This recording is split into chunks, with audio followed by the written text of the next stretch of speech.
اما بعد اعوذ باللہ من الشیطان الرجیم بسم اللہ الرحمن الرحیم ومن تطوع خیرا فإن اللہ شاکر علیم صدق اللہ العظیم وصدق رسولہ النبی الکریم ان اللہ وملائکتہ یصلون علی النبی یا ایہا الذین آمنوا صلوا علیہ وسلموا تسلیما الصلاۃ والسلام علیک یا سیدی یا نبی اللہ وعلی آلک واصحابک یا حبیب اللہ اللہم صلی علی سیدنا ومولانا محمد معدن الجود والکرم وآلہ وبارک وسلم۔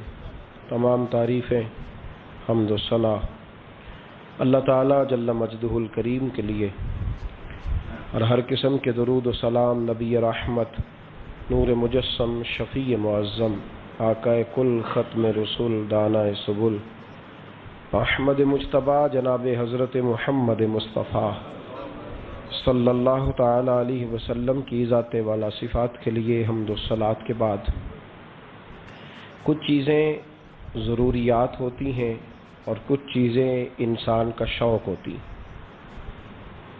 کچھ چیزیں ایسی ہوتی ہیں جو آپ اپنے گھر والوں کو اس لیے فراہم کرتے ہیں کہ ان کی ضرورت ہے، کھانا پینا، رہنے کے لیے مکان دینا، پہننے کے لیے کپڑا دینا، یہ ان کی ضرورت ہے۔ اور کچھ چیزیں آپ اس لیے اپنے گھر والوں کو اور بچوں کو دیتے ہیں کہ جس سے وہ راضی ہو جاتے ہیں، وہ خوش ہو جاتے ہیں۔ بچے کو کھلونا لا کے دینا اس کی ضرورت نہیں، اس کی خوشی ہے، اس سے وہ خوش ہوتا ہے۔ نبی کریم علیہ الصلاۃ والسلام نے مختصر سے جملوں میں اس حسن کو بیان فرمایا ہے۔ محبوب نے فرمایا ایک دوسرے کو تحفہ دیا کرو، اس سے محبت میں اضافہ ہوگا۔ حالانکہ یہ فرض نہیں ہے، واجب نہیں ہے، ضروری نہیں ہے، لیکن اس سے محبت میں اضافہ ہوتا ہے۔ ماں باپ کپڑا، روٹی، رہنے کے لیے مکان دینا یہ ضرورت ہے، لیکن اگر کسی بیٹے کا دل کرتا ہے کہ وہ خوش بخت ہو جائے، خوش نصیب ہو جائے، تو پھر وہ ماں باپ کو حج بھی کراتا ہے اور عمرہ بھی کراتا ہے۔ حالانکہ یہ اس کے ذمہ نہیں ہے، ماں باپ صاحب استطاعت ہوں گے تو ان پر حج فرض ہوگا، ورنہ ضروری تھوڑی ہے۔ اسی طریقے سے اللہ تعالیٰ نے کچھ چیزیں انسانوں پر فرض کی ہیں، وہ ضروری ہیں، وہ لازمی ہے۔ روزہ رکھنا فرض ہے، نہ رکھنے والا کبیرہ گناہ کا ارتکاب کرے گا۔ رمضان کے روزے، زکوٰۃ دینا 2.5% ضروری ہے، کسی نے نہ دی تو نبی پاک علیہ السلام نے فرمایا خشکی اور تری میں تیرا جتنا مال تلف ہوتا ہے، ضائع ہوتا ہے، وہ زکوٰۃ صحیح نہ دینے کی وجہ سے ہوتا ہے، ورنہ تمہیں نقصانات نہ ہوتے۔ حج کرنا فرض ہے، جو نہ کرے گا، تو ترمذی شریف میں روایت موجود ہے، اللہ کے محبوب علیہ السلام فرمانے لگے کہ حج فرض ہونے کے باوجود جو بغیر کسی مجبوری کے حج کرنے نہ گیا، وہ یا یہودی ہو کے مرے گا یا عیسائی ہو کے مرے گا۔ کیوں نہیں گیا؟ کیا وجہ تھی؟ تو کچھ چیزیں فرض ہیں، نہ کرنے والا سخت مجرم ہے، لیکن کچھ چیزیں انسان کی خوشی ہے کہ وہ کرتا ہے۔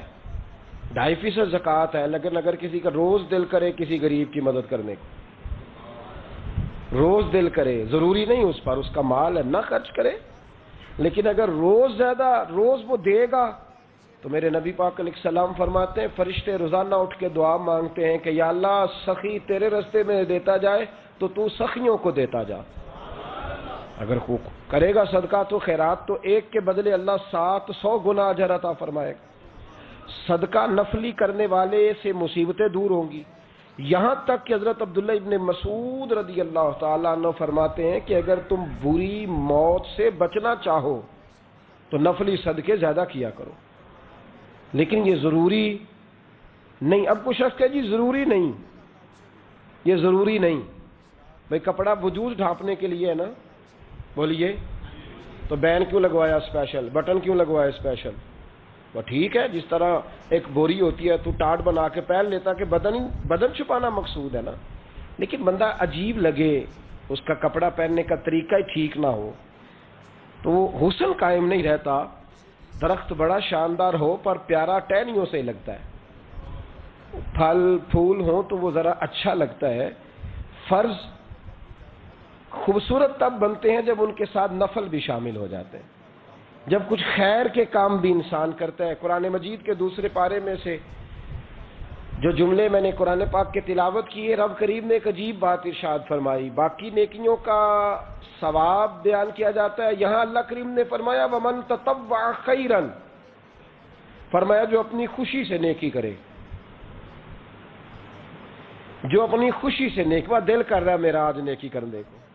دیکھیں قرآن مجید کا انداز تربیت، فرمایا وَمَن تَطَوَّعَ خَيْرًا فَإِنَّ اللَّهَ شَاكِرٌ عَلِيمٌ، جو اپنی خوشی سے نیکی کرے گا فَإِنَّ اللَّهَ شَاكِرٌ، تو بے شک وہ رب کو بڑا ہی قدر کرنے والا پائے گا۔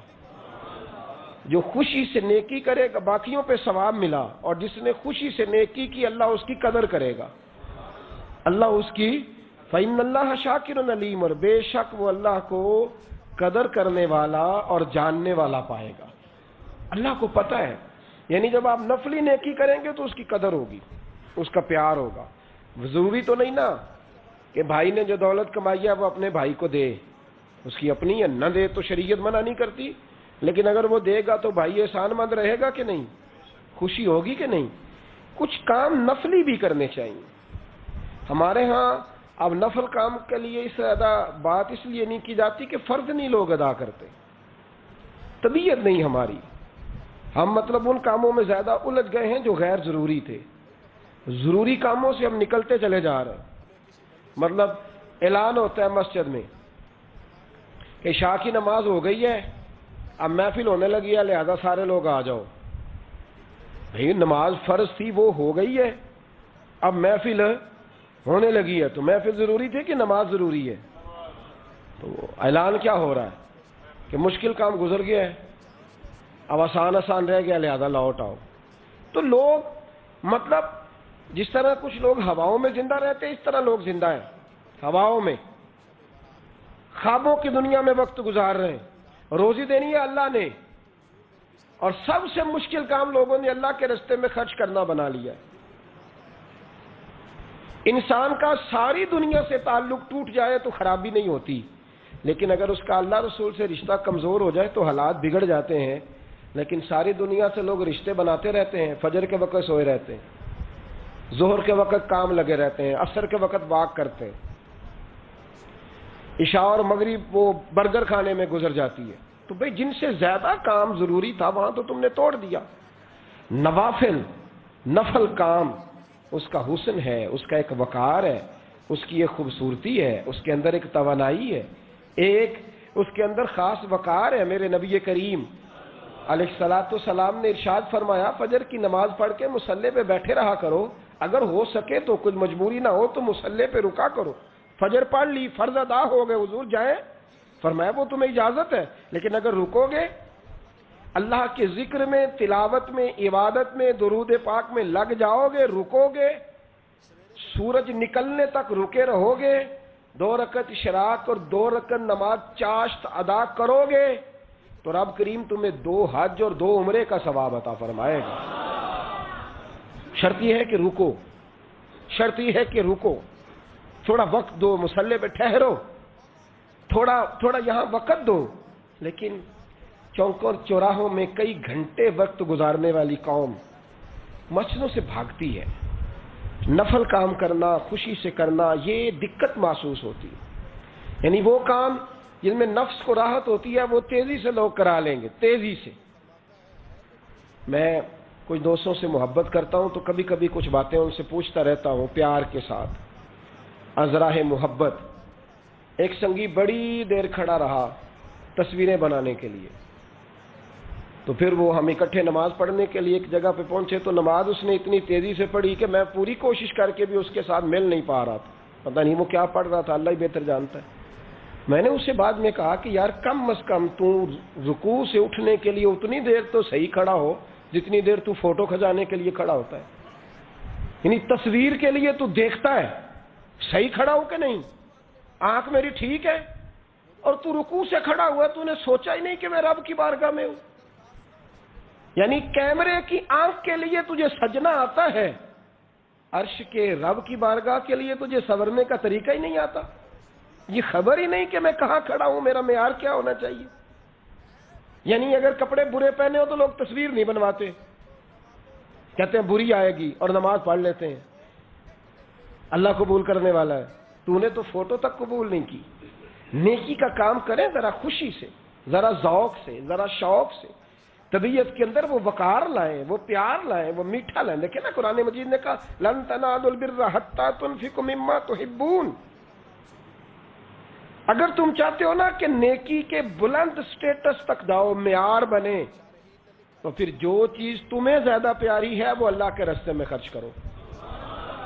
جو چیز, یہ قرآن مجید نے کہا ہے, جو چیز تمہیں زیادہ پیاری ہے وہ اللہ کے راستے میں, یعنی پیاری چیز, پیاری اللہ کے راہ میں خرچ کرو جو تمہیں محبوب ہے.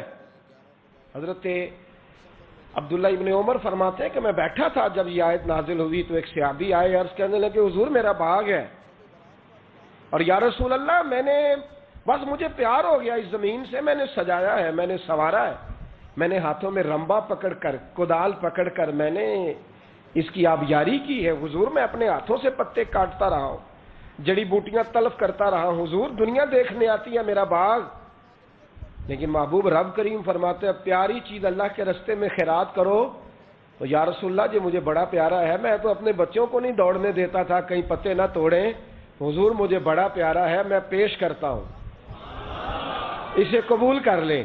اس لیے کہ جو چیز زیادہ سونی ہو وہ سونے رب کی بارگاہ میں پیش کرنی چاہیے. اس لیے کہ وَمَن تَتَبَّعَ خَيْرًا فَإِنَّ اللَّهَ شَاكِرٌ. یہاں کیا حال ہے, یہاں مزاج عجیب ہو گیا. جب آپ کا وہ مزاج نہیں رہے گا, وہ انداز نہیں رہے گا, وہ کرم نہیں رہے گا. مجھے بڑی اچھی بات یاد ہے, حضرت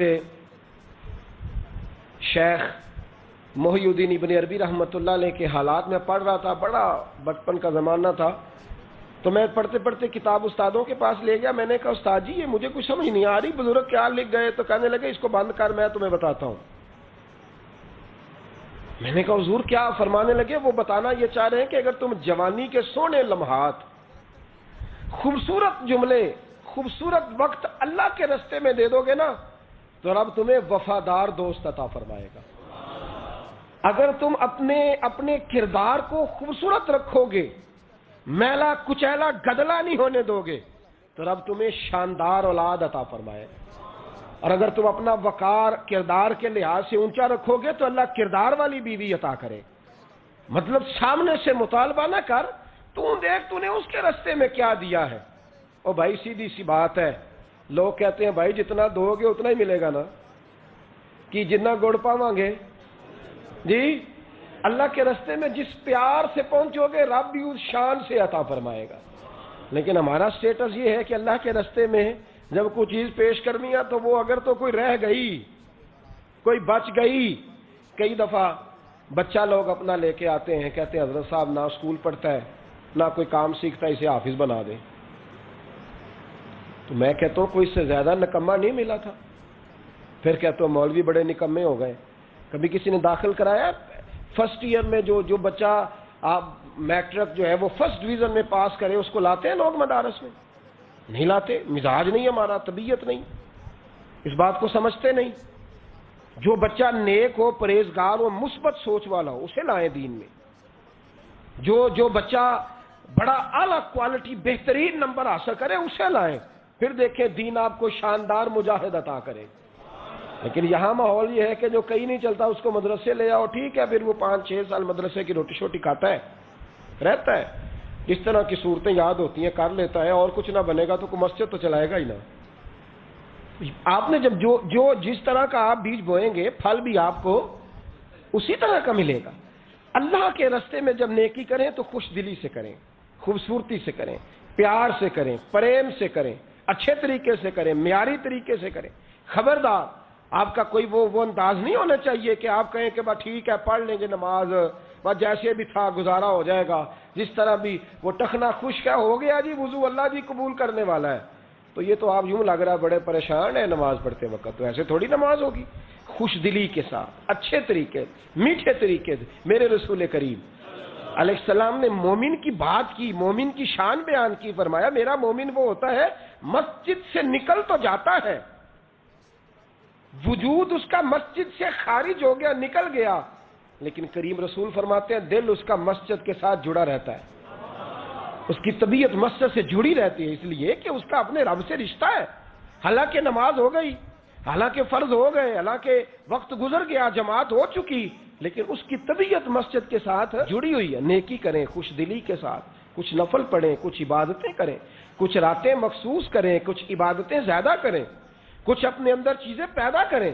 میرے نبی کریم علیہ السلام پسند نہیں کرتے تھے، حضور فرماتے تھے کہ یہ کیا بات ہوئی کہ انسان ساری رات ہی سویا رہے، حضور پسند نہیں کرتے تھے، بلکہ بڑے مشکل کام کر کر کے نبی کریم آتے تو حضور کبھی کبھی اٹھتے، کہتے عائشہ میرا دل کر رہا ہے میں اپنے رب کو راضی کر لوں، حضور اٹھتے مصلی بچھاتے۔ اور یار عجیب بات ہے نا کہ رات کو میری جی آنکھ نہیں لگ رہی تھی تو میں نے ٹی وی لگا لیا، اور پھر اچانک میری خبر میری آنکھوں کے سامنے آئی کہ وہ جناب یہ ہو گیا، تو سویرے تبصرہ ہو رہا ہے،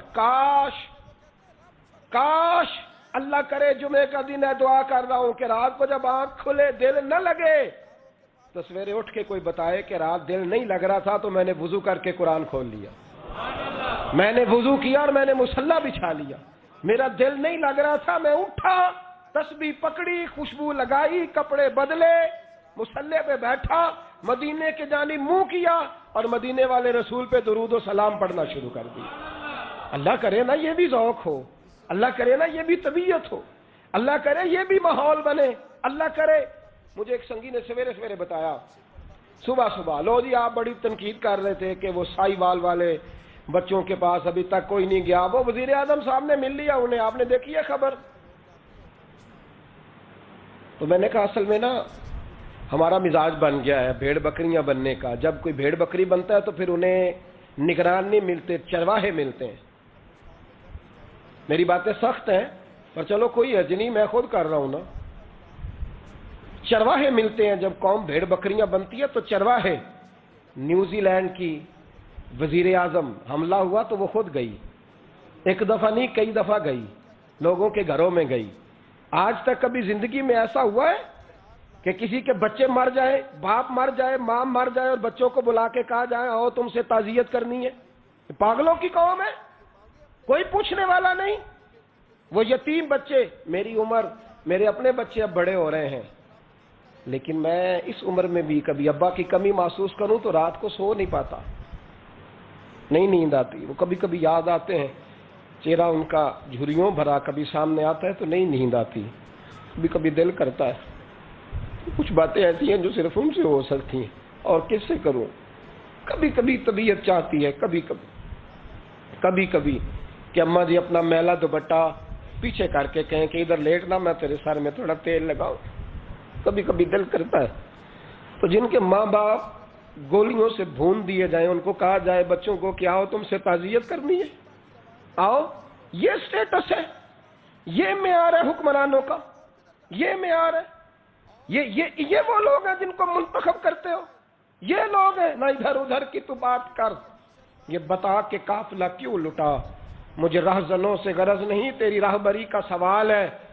مدینے کی ریاست کا نام لینے والا ہو، میں تمہیں بتاؤں، میرے رسول پاک علیہ الصلوۃ والسلام کے چچا زاد بھائی حضرت جعفر طیار جنگ موتا میں شہید ہو گئے، حضور ان کے گھر گئے، ان کے دو چھوٹے چھوٹے بچے حضور خود چل کے گئے، رحمت للعالمین رسول خود، حالانکہ وہ شہید، حضور نے یوں بازو پھیلائے اور ان کے بچے جب نبی پاک کے سینے سے لگے تو حضور کی آنکھوں میں آنسو آئے۔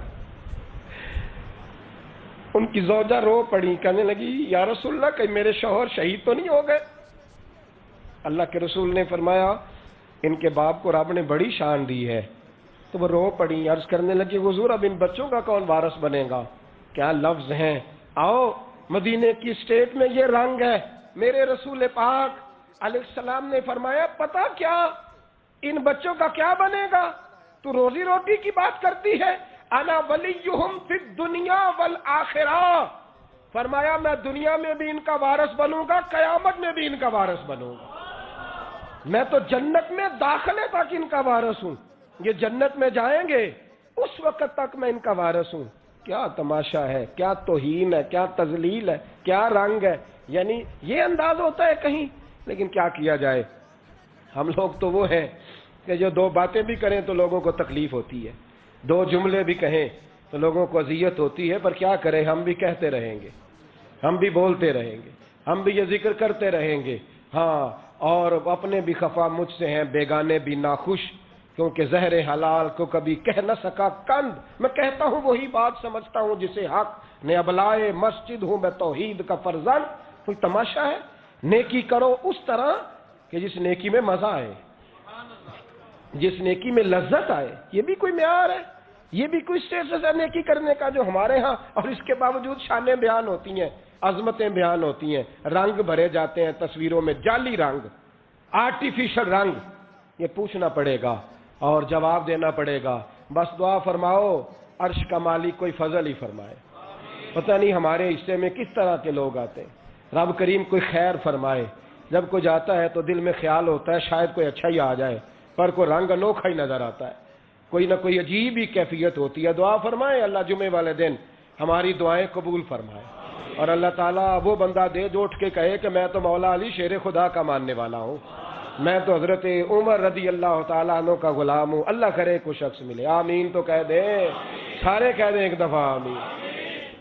فرمایا ومن تطوع خیرا، اگر تم نیکی کرو گے اپنی خوشی کے ساتھ، فإن اللہ شاکر علیم، تو بے شک پھر تم اللہ کو قدر کرنے والا پاؤ. ہماری قدر ہوگی. نیکی کریں. یہ جو موقع آتے ہیں نا شب برات کے، شب قدر کے، یہ بنیادی طور پر اللہ تعالیٰ کی طرف سے دی ہوا موقع ہوتا ہے کہ چلو تمہیں چانس دیتے ہیں، تمہیں چانس دیتے ہیں. پابندی کوئی نہیں، لیکن رب کی طرف سے نا موقع ملتا ہے. چلو تمہیں ایک موقع دیتے ہیں، چلو اپنے آپ کو کلیئر کر لو، تمہیں موقع دیتے ہیں. یا اللہ کیا کرے، کچھ بھی نہیں، آ کے نا سچے دل سے 2 رکعتیں پڑھ کے توبہ کرو، عرش کا مالک پچھلے سارے ہی معاف کر دے گا. کچھ بھی نہیں، آؤ موقع ہے. ان لوگوں کی باتوں پہ نہ جائیں جو بلا وجہ پریشان کرتے ہیں. ہمیں بھی روز ہی سوال آتے ہیں، دل نہیں کرتا. کچھ باتیں ایسی ہیں جو کرنے کو طبیعت نہیں چاہتی، میں کروں گا بھی نہیں. لوگوں کو شب برات کا حوالہ بھی نہیں مل رہا، حالانکہ ترمذی شریف میں حدیث موجود ہے. سیاستہ کی روایت ہے ترمذی میں موجود ہے. پہلے کہتے ہیں سیاستہ سے دکھاؤ، جب سیاستہ سے مل گئی تو آپ اور کدھر جانا ہے. اور ابن ماجہ میں موجود ہے مولا علی کی روایت. اور ذرا ترتیب دیکھیے گا، یہ ترمذی کی حدیث ہے. اور امام ترمذی نے تو پورا باب باندھا ہے 15ویں شعبان پر، پورا باب. اب تمہاری مرضی ہے اگر تم نئی بات کو سمجھنا چاہتے.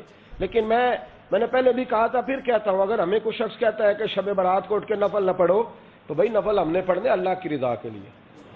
ہمیں کسی بندے سے ڈگری لینے کی ضرورت نہیں.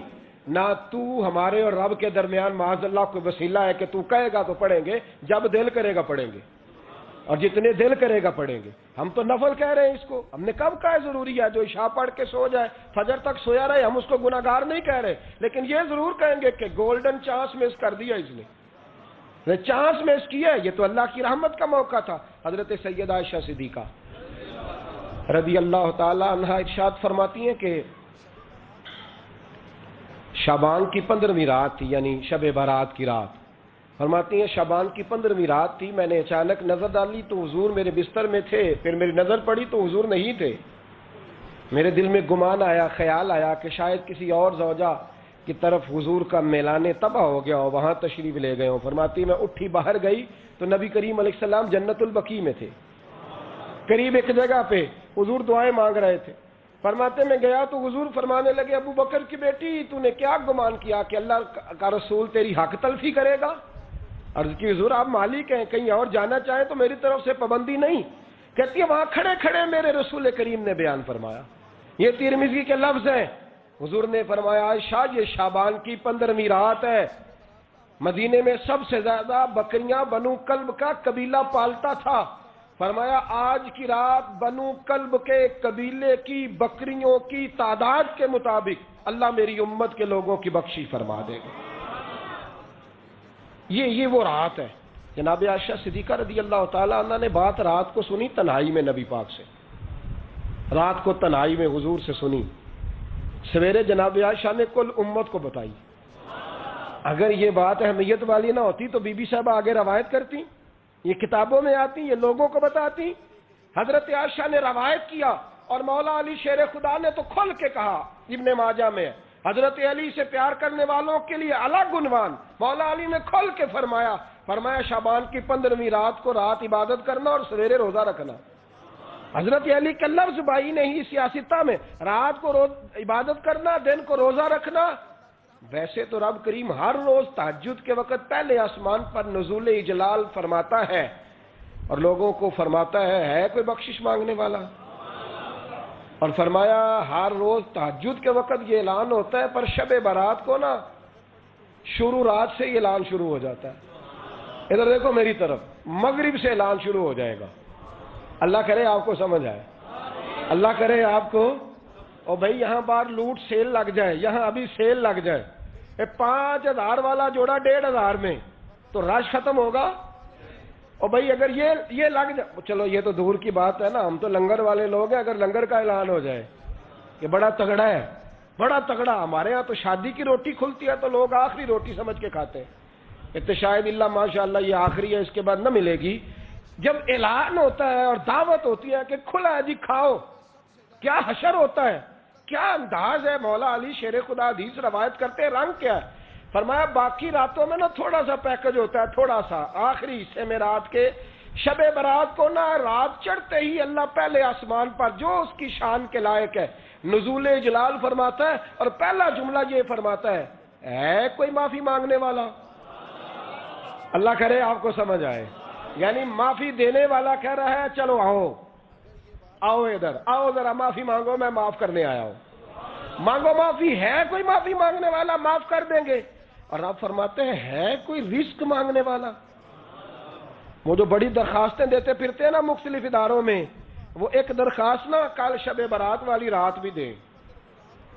اللہ کرے آپ کو سمجھ آئے. وہ جو کہتے ہیں نا بڑی بڑی کمپنیوں میں نے اپلیکیشن جمع کرائی ہے تو کہیں کام نہیں بن رہا تو نسخہ دے رہا ہوں، ایک اپلیکیشن کل رات بھی جمع کراؤ انشاءاللہ کام بن جائے گا. اور میں نہیں کہہ رہا، مولا علی شیر خدا فرما رہے ہیں، اور وہ خود نہیں فرما رہے، وہ نبی پاک کا فرمان نقل کر رہے ہیں، اور وہ رسول اللہ صلی اللہ علیہ وسلم کی بات نہیں بیان کر رہے. وہ کہتے ہیں رب فرماتا ہے کوئی روزی مانگنے والا. سارے سیٹھوں، نوابوں، جاگیرداروں کے پاس جا جا کے تھک گئے ہو، ایک دن میرے کہنے پر، ایک رات، ایک دیہڑی ذرا شب برات والی لگا کے تو دیکھو. پر شرط یہ ہے کہ یقین کامل ہو. ارادہ یہ مطلب اللہ معاف کرے، آپ نے ناراض نہیں ہونا، لیکن وہ ماحول اس طرح کا ہے کہ شب برات کو ایک دو ساتھی کو کہا رات کو عبادت کر کہتے جی وہ تو ٹھیک ہے پر سویرے چھٹی نہیں، کام کرنا ہے. یعنی رب کہہ رہا ہے کہ تو آ جا شب برات کی رات، جو مانگے گا وہ تجھے. لیکن یہ ادھر نہیں توجہ کر رہا، یہ کہتا ہے سویرے 10 بجے دکان نہ کھلی تو مشکل ہو جائے گی، دفتر نہ گیا تو حالات. آپ دیکھیں ذرا، اب جب یقین اس طرح کا ہو تو پھر تو بھائی ساری زندگی اداروں میں درخواستیں دینی ہے. پھر آپ جیسا آپ کا مزاج ہوگا، اللہ تعالیٰ تو بندے کے گمان کے قریب ہے. تو میرے رسول پاک علیہ السلام نے ہمیں یہ میسج دیا، پیغام دیا، فرمائے اس رات جو اولاد مانگے گا رب اسے بھی عطا فرمائے گا. اس رات جو اللہ سے بخشش مانگے گا اللہ اسے بھی دے گا. اس رات جو رب کریم سے عزت مانگے گا اللہ اسے بھی عطا کرے گا. شارحین نے لکھا اس رات جو رب سے پردہ پوشی مانگے گا اللہ اسے پردہ پوشی بھی عطا کرے گا. جو جنت کا سوالی ہوگا رب اپنے فضل سے عطا فرمائے گا. کوشش فرمائے. 10 محرم کو ہمارے ہاں لوگ جاتے ہیں قبرستان، وہ کسی حدیث سے ثابت نہیں، میں منع نہیں کر رہا، جائیں 9 محرم کو جائیں، 10 کو جائیں، 11 کو جائیں، 8 کو جائیں، سفر میں جائیں، ربیع الاول میں جائیں، قبرستان میں جب بھی جائیں منع نہیں ہے. لیکن شب برات والی رات تو خود رسول کریم گئے ہیں نا قبرستان. اب جو بات میں نے سمجھانی ہے اس کو سمجھیں. نبی پاک کی والدہ کا مزار نہیں ہے وہاں جنت البقیع میں. حضور کے کو بھائی بہن، حضور کیا کرنے گئے؟ امت کی بخشش کے لیے گئے. شب برات کی رات لالچی نہ بنے کہ صرف میں نے اپنے لیے روزی مانگنی ہے، کل امت کے لیے مانگے رب کریم سے. مانگے اپنے بھائی کے لیے، مانگے اپنی بہن کے لیے، مانگے اپنے بیٹے کے لیے، مانگے اپنی بیٹی کے لیے، مانگے اللہ کریم سے۔ یہ مانگنے کی رات ہے۔ پچھلی راتی رحمت رب دی کرے بلند آوازہ، بخشش منگن واریاں کارن کھلا جے دروازہ۔ آئیں اللہ کی بارگاہ میں اس رات کو کھل کے دعا مانگیں۔ قبرستانوں میں نا کچھ قبریں ایسی ہیں کہ جو بتاتی ہیں کہ سالوں بیت گئے ہیں کوئی آیا نہیں۔ کچھ قبریں بتاتی ہیں، اور کچھ بڑے قبرستان بڑے شہروں میں ایسے بھی ہیں کہ جن کا گورکن کہتا ہے کہ مجھے کمیٹی نے کہہ دیا ہے جہاں 4-5 سال کوئی نہ آئے وہاں نئی قبر بنا دیا کرو، وہاں نئی قبر بن جاتی ہے معاذ اللہ۔ او بھائی کچھ ہیں ایسے، کچھ ہیں۔ یہ جائیں نا اکبر بادشاہ یہاں لیٹا ہے لاہور میں، تو شعر لکھا ہوا ہے، بر مزارے ماں غریباں نے گلے پروانہ سوزز نے صدائے بلبلے۔ فارسی کا مقولہ لکھا ہے اس کی قبر پہ، کہتا ہے میں وہ غریب ہوں، اعلیٰ بادشاہ ہے مقبرے میں لیٹا ہے، کہتا ہے میں وہ غریب ہوں کہ نہ یہاں کوئی پروانہ آتا ہے نہ بلبل آ کے گیت گاتی، کوئی آتا ہی نہیں، کوئی فاتحہ نہیں پڑھتا، کوئی فاتحہ نہیں پڑھتا۔ او بھائی کئی قبریں ایسی ہیں جن پہ سالوں بیت گئے کوئی لوٹا نہیں۔ اور مشکات میں حدیث ہے، میرے نبی کریم علیہ السلام نے فرمایا جو قبر میں ہوتا ہے وہ تو اس آدمی کی طرح ہے جو دریا میں ڈوب رہا ہے اور وہ انتظار کر رہا ہے کہ میرا بیٹا میرے لیے دعا مانگے، میری بیٹی دعا مانگے، پر بیٹے کو تو 27 سال ہو گئے، ملک سے باہر ہے، کاغذ بنے گے تو ابے کی قبر پہ آئے گا نا، اس کے تو کاغذات ہی نہیں مکمل ہو رہے۔ وہ بیٹے کو تو مشکل ہے بڑی، وہ تو کاغذات نہیں بن رہے، وہ تو دولت کا مطالبہ پورا ہوگا تو جبھی وہ کام ہوگا نا۔ انتظار ہو رہا ہے قبروں میں میرا بیٹا دعا کرے، میرا بھائی دعا کرے، اور اگر بچہ دفن ہے تو وہ کہتا ہے میری ماں دعا کرے، میرا باپ دعا کرے۔ کوشش کریں شب برات بعد از مغرب یہ رواج پیدا کریں، یہ رسول اللہ کا طریقہ ہے صلی اللہ علیہ وسلم۔ قبرستان میں جائیں اور جا کر کے وہاں اللہ تبارک و تعالیٰ سے دعا مانگیں کہ یا اللہ جو اس قبرستان میں لیٹے ہیں وہ بھی، اور جو آج تک کلمہ پڑھنے والے دنیا سے گئے وہ بھی، اور جو قیامت تک جائیں گے وہ بھی، اے اللہ تو سب کی بخشش فرما دے۔ اللہ کی رحمت کو محدود نہ کریں کہ صرف مجھے بخش دے، اسے کہیں یا اللہ کل کی بخشش فرما۔ ساری امت کے لیے دعا کریں، شب برات کی رات نفل پڑھیں۔ ہمارے ہاں محفل ہوتی ہے ہر سال الحمدللہ، بڑے شوق سے بڑا خوبصورت ہم اہتمام کرتے ہیں، لیکن میں اکثر دوستوں سے کہا کرتا ہوں کہ جن کو اکیلے میں نفل پڑھنے میں مزہ آئے وہ اکیلے میں پڑھیں۔ کتنی کھلی بات کر رہا ہوں، میں پابند نہیں کر رہا کہ آپ یہاں آئیں گے محفل میں آئیں گے ضروری ہے، بھئی آپ کو اکیلے میں مزہ آتا ہے نا۔ کچھ لوگ تنہائی میں ہوں تو دل زیادہ لگتا ہے، وہ تنہائی میں کریں اللہ اللہ کوئی حرج نہیں، لیکن کچھ ایسے ہیں کہ نعت سنتے ہیں تو دل نرم ہوتا ہے، تقریر سنتے ہیں تو دل نرم ہوتا ہے، تو جن کا اس طرح نرم ہوتا ہے وہ مسجد میں آئے بات سنیں۔ کچھ کو سب کے بیچ بیٹھ کے رونا آتا ہے۔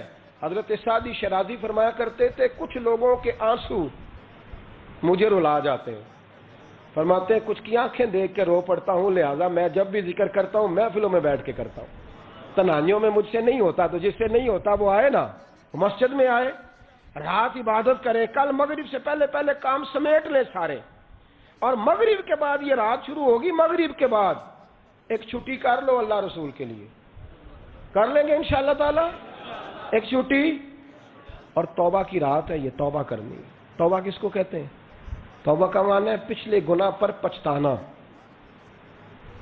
شرمسار ہونا، کہتے نہیں اے کاش میں نہ کرتا، اور وہ لفظوں میں نہیں جملوں میں نہیں، توبہ رٹی رٹائی نہیں، شرمسار ہونا اور آئندہ گناہ نہ کرنے کا پکا ارادہ کرنا، اس کا نام توبہ ہے۔ دیکھیں اللہ تعالیٰ فضل کرے، میں نے پچھلے سال کہا تھا پھر کہتا ہوں، مسجدوں سے نا شب برات کی رات، شب قدر کی رات چیخوں کی آوازیں آتی ہیں، لوگ اتنا روتے ہیں نا، رونا چاہیے، کم روتے ہیں زیادہ رونا چاہیے، لیکن سوال یہ ہے کہ اتنا زیادہ لوگ شب برات کی رات روتے ہیں، کیا پھر سویرے بددیانتی ختم ہو جاتی ہے؟ جو رات مسجد میں کھل کے رو کے آیا ہے اس کا پروگرام ہے نا کہ اب ملاوٹ کبھی نہیں کرے گا، اب گاہکوں سے جھوٹ کبھی نہیں بولے گا، اب وہ بددیانتی کا معاملہ کبھی نہیں کرے گا، لیکن رات روتا بھی رہے اور سویرے پروگرام یہ ہو کہ میں نے پھر لوگوں کو فریب دینا ہے، داؤ لگانا ہے، تو اس نے توبہ کیا رات کے، یہاں بس یہ ایکٹنگ کر کے لوٹ آیا ہے، یعنی بڑی سجا بنا کر کے سوار کر کے رات توبہ کی۔ کیا مطلب ہے توبہ کا؟ کہ توبہ آپ نے کی۔ حضرت حسن بصری سے کسی نے کہا توبہ کیا ہے؟ فرمانے لگے توبہ یہ ہے کہ جس گلی سے رب نے تجھے منع کیا ہے دوبارہ پھر تو اس گلی میں نظر نہ آئے، تو نظر ہی نہ آئے، اور جس جگہ جانے کا رب نے تجھے حکم دیا ہے پھر تو دوبارہ وہاں سے غیر حاضر نہ ہو۔ اگر یہ پروگرام ہی نہیں، ارادہ ہی نہیں، بچے ایک دو مجھے کہنے لگے کل حضرت صاحب توبہ کے موضوع پر ہم نے گفتگو کرنی ہے تو کوئی باپ بتائے کہاں پہ ہے، کچھ بچے شاگرد ہیں، کچھ مسجد و مجمع پڑھاتے ہیں۔ ایک نے مجھ سے کہا تو میں نے کہا بیٹے پہلے مسجد میں جاؤ، 2 نفل پڑھو، توبہ کرو، توبہ کا ارادہ بناؤ، یہ رسم نہیں ہے۔ وہ ناز خان بھی تو توبہ کر لینا جو شب برات کے دن لوگوں کو توبہ کرانے آیا ہے اور 25,000 کا سودا کر کے آیا ہے۔ تو آج اس کام سے تو توبہ کرنا، یہ نوٹ پھکوانے سے تو توبہ کرنا، یہ رسم ہے؟ ساری رات توبہ توبہ توبہ توبہ، یہ کیا معنی ہے اس کا؟ کیا مطلب کریں؟ امام غزالی فرماتے ہیں کہ ایک آدمی بادشاہ کا گارڈ تھا، سپاہی تھا، اس کا پہرے دار تھا، نگرانی کرتا تھا، بڑی وفاداری سے نوکری کرتا رہا۔ بادشاہ نے اسے تنخواہ کے علاوہ بھی بڑا نوازا، بڑا نوازا، بڑا نوازا۔ اسے بادشاہ نے بڑے الاؤنسز دیے، بادشاہ نے بڑا کچھ دیا، مکان دیا۔ کچھ سالوں کے بعد بادشاہ کو پتا چلا کہ یہ میرے لیے نہیں آتا تھا، اس کی تو میری کنیز پر نظر تھی، اس نے تو رات کی ڈیوٹی اس لیے لگوائی تھی کہ کنیز پر نظر تھی۔ تو امام فرماتے ہیں کہ بتاؤ پھر وہ بادشاہ اس کے ساتھ کیا سلوک کرے گا؟ وہ کیا سلوک کرے گا؟ تو لوگ کہنے لگے حضور لگتا یہ ہے کہ وہ نا 4-5 حصوں میں کاٹ کے تو کتوں کے آگے پھینکے گا۔ آپ فرمانے لگے میرا رب تو بڑا ہی کریم ہے، وہ تو ایسے نہیں کرتا، لیکن بتلاؤ اگر اسے پتا چلے کہ یہ رسم کے لیے آیا ہے، اس کی تو نظر ہی مال پہ ہے، یہ تو سویرے بدلے گا نہیں، یہ تو دھوکہ دے رہا ہے، یہ تو توبہ کرنے آیا ہی نہیں، اس نے تو ڈھونگ رچایا ہے، اسے تو پہلے سے خبر ہے، تو پھر تم کیا امید رکھتے ہو؟ پھر کیا رویہ رکھتے ہو؟ شب برات کی رات دھاڑے مار مار کے رونا اور صبح اسی طرح دھوکہ دینا، اسی طرح فریب کرنا، اسی طرح جھوٹ بولنا، اسی طرح بددیانتی کرنا، اسی طرح لوگوں کو لوٹنا، تو یہ رسم نہیں ہے توبہ۔ توبہ تو بدل جانے کا نام ہے، توبہ تو پھر سنور جانے کا نام ہے۔ توبہ تو اس طرح ہے جس طرح حضرت ابراہیم ابن ادھم نے کی تھی، وقت کے بادشاہ تھے بادشاہ، جب توبہ کی تو پھر ہر چیز چھوڑ دی، پھر مال لوگوں میں بانٹ دیا اور پھر ٹاٹ کا لباس پہن کر زندگی گزاری۔ لوگوں نے کہا حضور یہ تبدیلی ہے؟ فرمایا تبدیلی نہیں، یہ میری توبہ ہے، یہ میری توبہ ہے۔ جب توبہ کی تو پھر بدل کے کی، جب توبہ کی تو پھر تبدیل کیا آپ نے۔ یہ کیا توبہ ہوئی؟ ساری رات روتے رہے، سویرے دکان پہ جا کے پھر قسم اٹھائی کہ مجھے تو پڑتا ہی 11,000 کا ہے، یہ توبہ ہے؟ تو آپ نے اور میں نے توبہ کرنی ہے تو انشاءاللہ تعالیٰ اس طرح کرنی ہے کہ پھر 15ویں شعبان کو بدل جائے۔ اور مجھے پتا کیوں یہ شب برات کیا لگتا ہے؟ مجھے کبھی کبھی یوں لگتا ہے کہ رب فرماتا ہے کہ رمضان سے 15 دن پہلے ہی پکی سچی توبہ کر لے، تیاری کر، پاک صاف ہو جا، تاکہ جب رمضان آئے نا تو پھر تجھے پاک ہونے کی ضرورت نہ پڑے، بس پھر تو آتا جائے اور میں تیرے اوپر رحمت نچھاور کرتا جاؤں۔ بس تو پہلے ہی تیاری کر، 15 دن پہلے ہی، 14 دن پہلے تیار ہو جا۔ کل رات اپنے آپ کو ذہنی طور پر تیار کریں، بچوں کو تیار کریں، گھروں کو تیار کریں۔ اب جب مہمان آتے ہیں نا بڑا کچھ کرتے ہیں، شب برات آئے تو مصلے ایک دفعہ دھویا کریں، ایک دفعہ مصلے دھویا کریں۔ فرش دھوتے ہیں نا، مہمانوں نے آنا ہے تو ایک کمرے کا فرش دھو کے صاف کریں کہ خواتین نے یہاں ساری رات نماز پڑھنی، یہ ارادے بنائیں۔ جس طرح آپ کہتے ہیں نا رات کو سفر کرنا ہے تو دوپہر میں تھوڑا آرام نہ کر لوں تو کل دوپہر میں آرام کر لیں، تاکہ رات کو رب رب کرنا آسان ہو جائے، اللہ کی بارگاہ میں بیٹھنا آسان ہو جائے۔ مکمل طور پر ذہنی طور پر اپنے آپ کو تیار کریں۔ یہاں بھی محفل ہوگی انشاءاللہ، عشاء کے متصل بعد شروع ہو جائے گی، 12 بجے تک محفل چلے گی، پھر 12 بجے کے بعد نماز تسبیح پڑھی جائے گی، پھر 1 بجے پھر دوبارہ آپ کو اجازت دی جائے گی، کوئی انفرادی طور پر گھنٹہ سوا اپنی الگ سے کوئی عبادت کرنا چاہے تو وہ تب بھی ممکن ہو، جیسے آپ کو موقع بنے۔ میں کہہ چکا ہوں، لیکن وقت ضائع نہ کرنا، گولڈن چانس ہے، اس کو مس نہ کرنا، یہ شب نجات ہے، اس کے ضرور قریب جانا۔ رب کریم سمجھنے کی توفیق عطا فرمائے۔ آخر دعوایا ان الحمدللہ رب العالمین۔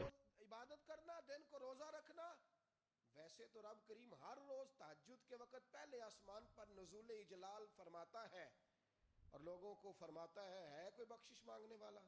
کیا انداز ہے مولا علی شیر خدا حدیث روایت کرتے ہیں، رنگ کیا ہے؟ فرمایا باقی راتوں میں نا تھوڑا سا پیکج ہوتا ہے، تھوڑا سا آخری حصے میں رات کے، شب برات کو نا رات چڑھتے ہی اللہ پہلے آسمان پر جو اس کی شان کے لائق ہے نزول جلال فرماتا ہے، اور پہلا جملہ یہ فرماتا ہے کوئی معافی مانگنے والا؟ اللہ کرے آپ کو سمجھ آئے، یعنی معافی دینے والا کہہ رہا ہے چلو آؤ آؤ ادھر آؤ ذرا معافی مانگو، میں معاف کرنے آیا ہوں، مانگو معافی، ہے کوئی معافی مانگنے والا؟ معاف کر دیں گے۔ اور آپ فرماتے ہیں ہے کوئی رزق مانگنے والا؟ وہ جو بڑی درخواستیں دیتے پھرتے ہیں نا مختلف اداروں میں، وہ ایک درخواست نا شب برات والی رات بھی دے۔ اور میں نہیں کہہ رہا، مولا علی شیر خدا فرما رہے ہیں، اور وہ خود نہیں فرما رہے، وہ نبی پاک کا فرمان نقل کر رہے ہیں، اور وہ رسول اللہ صلی اللہ علیہ وسلم کی بات نہیں بیان کر رہے، وہ کہتے ہیں رب فرماتا ہے کوئی روزی مانگنے والا؟ سارے سیٹھوں نوابوں جاگیرداروں کے پاس جا جا کے تھک گئے ہو، ایک دن میرے کہنے پر، ایک رات، ایک دیہڑی ذرا شب برات والی لگا کے تو دیکھو۔ تو میرے رسول پاک علیہ السلام نے ہمیں یہ میسج دیا، پیغام دیا، فرمائے اس رات جو اولاد مانگے گا رب اسے بھی عطا فرمائے گا، اس رات جو اللہ سے بخشش مانگے گا اللہ اسے بھی دے گا، اس رات جو رب کریم سے عزت مانگے گا اللہ اسے بھی عطا کرے گا۔ شارحین نے لکھا اس رات جو رب سے پردہ پوشی مانگے گا اللہ اسے پردہ پوشی بھی عطا کرے گا، جو جنت کا سوالی ہوگا رب اپنے فضل سے عطا فرمائے گا۔ کوشش فرمائیں، کوشش فرمائیں۔ 10 محرم کو ہمارے ہاں لوگ جاتے ہیں قبرستان، وہ کسی حدیث سے ثابت نہیں، میں منع نہیں کر رہا، جائیں، 9 محرم کو جائیں، 10 کو جائیں، 11 کو جائیں، 8 کو جائیں، سفر میں جائیں، ربیع الاول میں جائیں، قبرستان میں جب بھی جائیں منع نہیں ہے، لیکن شب برات والی رات تو خود رسول کریم گئے ہیں نا قبرستان۔ اب جو بات میں نے سمجھانی ہے اس کو سمجھیں، نبی پاک کی والدہ کا مزار نہیں ہے وہاں جنت البقیع میں، حضور کے کو بھائی بہن، حضور کیا کرنے گئے؟ امت کی بخشش کے لیے گئے۔ شب برات کی رات لالچی نہ بنے کہ صرف میں نے اپنے لیے روزی مانگنی ہے، کل امت کے لیے مانگے، رب کریم سے مانگے، اپنے بھائی کے لیے مانگے، اپنی بہن کے لیے مانگے، اپنے بیٹے کے لیے مانگے، اپنی بیٹی کے لیے مانگے، اللہ کریم سے۔ یہ مانگنے کی رات ہے۔ پچھلی راتی رحمت رب دی کرے بلند آوازہ، بخشش منگن واریاں کارن کھلا جے دروازہ، آئیں اللہ کی بارگاہ میں اس رات کو کھل کے دعا مانگیں۔